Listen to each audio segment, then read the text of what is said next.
Gabi po mga kaibigan. So, ngayon po ay araw ng Huwebes, okay, March 7, 2024. So, may natanggap po tayo na padala ulit. So, galing po ito ng Bataan. Okay, Bataan.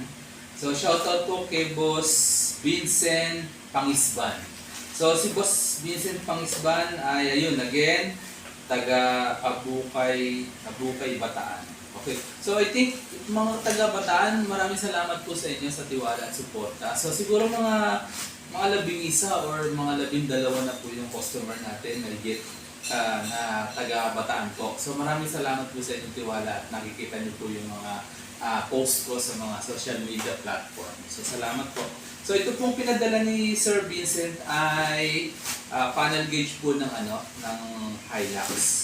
Okay, so buksan na po natin ito.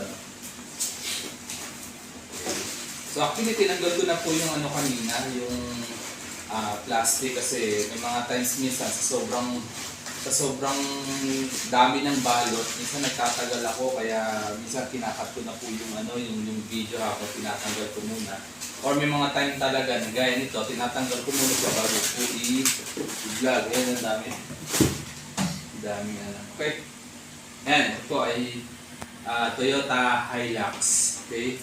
So ngayon, ang issue po nito, yung pong gas nito, okay, nakakalahati pa lang.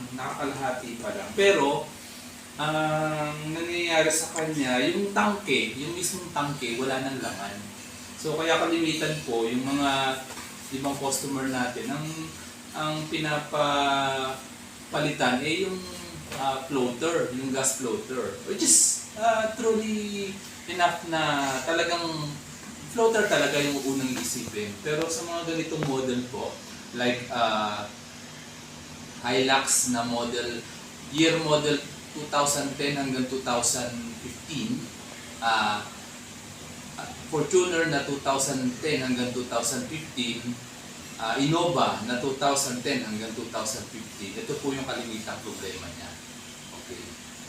So yan. So i-repair na po natin to, no? But then bago yan, i-inspect muna natin to make sure po na wala pong any damage bago natin siya gawin. Kasi may mga cases po na ganito, nadadamage po siya dahil sa mga courier or minsan sa pagbabaklas ng customer. Mas maigi na po na i-check muna natin. So okay naman yung mga plastic, so wala namang crack. Okay, maayos naman yung pagkakatanggal at maayos din po yung pagkaka-ship, no? Okay, buksan natin siya. At ito, papalitan na rin po natin ng ilaw, itong mga ganito, no? Kasi para isang gawaan na lang po at the same time, medyo maganda po kasi yung may bagong ilaw, dito, may bagong kulay. Yun kasi yung mga modelo. Okay, so ayan. Okay, then ito, uunahin po muna nating tingnan po yung pinaka-primary source ng issue. Kung ano po talaga yung dahilan bakit po siya ay nagkakaroon ng problema sa gas. Okay, tanggalin po muna natin ito. Bago natin buklatin. Papakita ko po muna sa inyo yung unang bahagi ng papalitan natin. Tapos isusunod natin yung ilaw. Okay. Ayan. Ayan, ito po mga kaibigan. Nakikita niyo po ito. Ito po, nasusunog po yan, no? Yung area na yan. Okay. Yung mga resistor na yan. So, ang ginagawa ko po dyan, pinapalitan ko po ng bago. Ito po, at itong bago nito, medyo in-improve ko lang po yung value niya. Okay. Yan. Kung napapansin nyo, yung nakalagay, kulay green, ito kulay itim. Tapos yung value niya, medyo tinasan ko ng konti, no? Para at least hindi naman po siya masira at masunog pang muli. Kasi may mga cases talaga na pag hindi tama yung rating ng kinakabit ditong pyesa ng light ito, resistor, kaya talagang nasusunog po talaga. So tingnan po ninyo ha, titingnan natin no, kung matatanggal ka. Yun, natanggal ka agad. Yun, natanggal ka agad. Sumalsik. Yun. Dapat po hindi ka agad siya basta-basta matatanggal. Okay, so papalitan na po natin yan. Then at the same time, ito pala. Yun, nahulog. Ito. Marami po yung papalitan natin, no? Pinakita ko lang po sa inyo yung sample. Then, balikan ko po kayo after ko mapalitan dahil pati po yung ilaw papalitan na po natin. Okay, so ikat ko muna po yung yung video. Go! Ayan na po mga kaibigan. Okay na po ito. Sir Vincent, okay na rin po. Ito po yung mga piyesang pinalitan natin. So, okay, LED at saka yung piyesa na resistor na para po doon sa issue ng gas. Okay, so ito po siya. Okay, napagta ko na po. Ayan, yung mga LED, mga bago na po yan. No? Okay, so isasalpak na po natin siya doon sa kanyang lalagyan, sa case niya. Pero bago po yan, kailangan po muna natin linisin. Kasi bihira naman po itong matanggal. So, kaya pagka po tatanggalin natin, i-make sure po, linisin na rin po natin, no? Para yung mga alikabok mawala. At the same time, maiwasan po yung pag-short ng bawat circuit dahil po dun sa mga conductive material gaya ng mga alikabok. Okay? So ito, ganun din po. Dito po natin siya ilalagay. Okay? So lilinisin na rin po natin yan. Yan. Okay. Tapos, yan. Salpak na po natin to mga kaibigan. Malinis na naman to eh. Okay. Tapos, yung LCD, ingat lang po dito sa pagkakabit nitong LCD. Medyo brittle to or babasagin ito. Inisin nyo po muna, no? Then, salpak nyo po dito.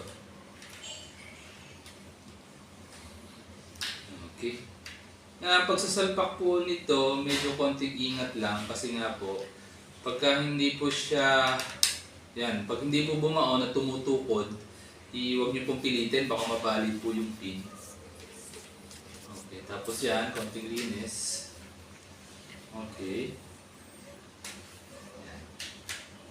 Tapos, ilagay na po natin itong, pakita ko po sa inyo yung resulta kasi meron pong request ang ating customer na papalitan po yung ilaw.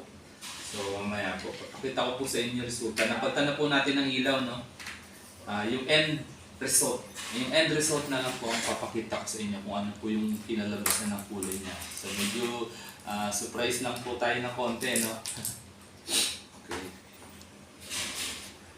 Itong needle nga pala, kapag ka nagtanggal po kayo nito, make sure po na lalagyan niyo po ng palatandaan kung saan po siya nakatapat bago niyo po siya tanggalin. Okay. So ito po, kanina, bago ko po ginawa, yung kanyang gas, yung needle nito, itong pinaka-needle, naka-stack lang dito sa baba ng kalahati. Okay, so hanggang doon na lang siya, ayaw niya talagang bumaba. Okay, so ngayon, titingnan na po natin siya kung ano na po yung pinalabasan niya after natin ma-repair. So dapat po bumaba na po siya ng sagad. Okay, ngayon, itong mahaba, dito sa gitna, sa KMH. Then ito nakatapat lang sa 0, itong mahaba, at saka yung sa RPM. Pero ito naka-offset po ito, itong maliit na kamay na nakatapat sa gas at saka sa temp. Okay, ito lang po ang naka-sentro sa 0, itong dalawa. Okay, yan. Okay na. So ilagay po muna natin siya initially. I-set mo muna natin siya initially doon sa taas. By the way nga pala, iikot nyo po muna pala, iikot nyo muna. So to make sure lang po na hindi po siya sumasayad. Okay. So ito medyo sumasayad po ito ng kaunti. Kaya medyo iangat lang po natin. Okay, yung ating iangat lang natin ng kaunti, medyo sumasayad lang. Yan. Okay, baka kasi hindi makaangat siya eh.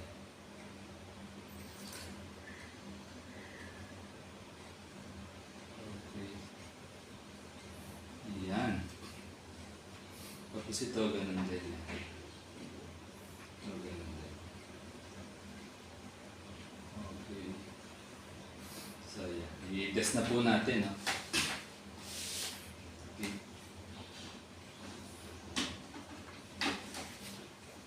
Ito.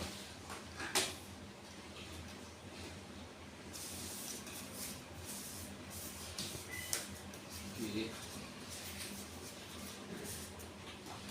Yan. So ito, hindi ko muna po ilalagyan ng cover, mamaya na lang po. Papakita ko po muna sa inyo yung resulta ng kulay.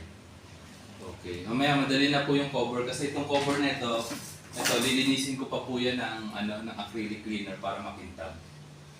So ito, papakita ko na lang muna po sa inyo yung end result, no? Yung kulay niya, at saka kung gumagana na po yung kanyang gas. Ito po. Ito sinet po natin muna sa taas, no? Okay, para to make sure po na siya po ay bababa. Magsiset sa 0. Ito ang concern natin yung gas, no? So kapag sinupply natin siya, dapat bumaba na ho siya. Pag tama yung pagkaka-repair natin. Pero kapag mali pa rin yung pagkaka-repair natin, nasa gitna pa rin po yung needle. Hindi yan bababa. Okay? Subukan na ho natin, no? Kung mag-okay na siya, no? 1, 2, 3. Yan. Yun, okay na, oh. Ayan, bumaba na, oh. Okay. Okay na ho siya. Tapos umilaw na rin ho yung temperature. Yung ano niya, temperature, yung kanyang gas. Okay, indicator. Okay na po ito. Tapos ang ganda po ng kulay, oh. Napansin ninyo, yun po yung request ng customer. Okay. So ito, huwag niyo po munang pansinin to kasi nakasagat dito. Hindi ko pa po na-align yan. So ito po yung medyo resulta kapag hindi tama yung pagkaka-align nyo. Ganyan po talaga. Pero i-align ko po yan mamaya. Pinakita ko lang po sa inyo yung resulta nitong gas at saka nung kulay niya. Yan, problem solved na po. Ang ganda, oh. Okay.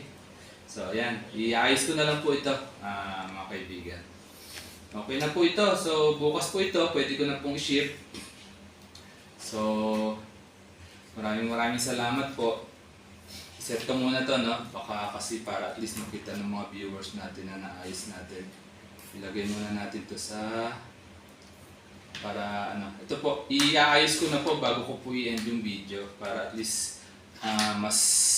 Ano naman po, kumbaga parang...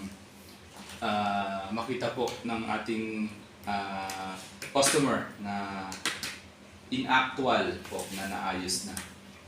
Okay, iayos muna natin. Kasi power up po ulit, no?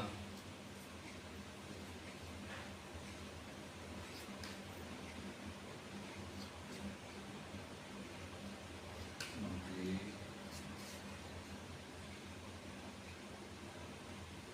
Yan. Tapos power up ulit natin. Sinet lang natin doon sa pinakataas. Okay. So para at least, babalikan lang natin, no? Para at least sigurado lang. Para makita lang po ng lahat. Okay, 1, 2, 3. Yun. Okay na. Kaset na. Yan. Okay na. Ang ganda. So okay na po ito, mga kaibigan. So pwede na po itong pa-ship bukas. Okay, so Sir Vincent, maraming salamat po sa inyong tiwala at sa mga kaibigan natin diyan sa Bataan. Maraming salamat po sa inyong tiwala at suporta. So bukas po mapapa-ship na po ito. Okay, so problem solved na rin po. Maraming salamat po. So mga kaibigan, yung pong details po ng kung saan ako nagsiservice, pati po yung cellphone contact number ko at yung shipping address. Pati Facebook, actually, Messenger. Nandun po sa description ng aking bawat video. So, pakicheck nyo na lang po. So, muli, maraming salamat po sa inyong lahat. Thank you.